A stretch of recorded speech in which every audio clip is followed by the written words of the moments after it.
Vous savez, il y a des personnes qui sont nées pour servir Dieu. Il y a des personnes qui sont nées pour servir le Seigneur. Même si ces personnes traversent n'importe quoi, même si ces personnes entendent quoi, ils sont nés pour servir le Seigneur. J'ai horreur des personnes qui disent Jésus n'a pas existé. J'ai horreur des personnes qui disent Jésus c'est un égrégore. Je vous assure, j'ai horreur des personnes qui disent la Bible c'est un livre qui a été inventé, qui a été écrit par des hommes.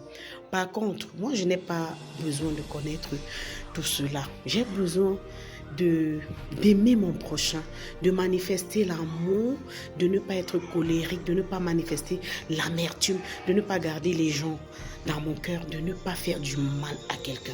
Lorsque vous regardez, vous lisez la Bible, vous voyez dans la Bible qu'il y a beaucoup d'histoires qui est similaire à votre histoire. Vrai ou vrai?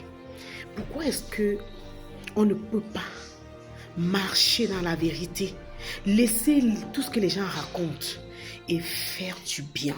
Prendre l'exemple de ce qui est bien dans la Bible, pour moi c'est ça. Le reste ne m'intéresse pas parce que Dieu c'est le bien. Dieu c'est l'amour, c'est la paix, c'est la joie. Galates 5:22. Bien aimé, j'ai envie de te dire que si tu es appelé à servir le Seigneur, si tu es une appelée qui a été une appelée qui a été choisie et qui est dans le chemin d'être une élue, continue ma chérie, continue mon cher, ne t'arrête pas un coup de route.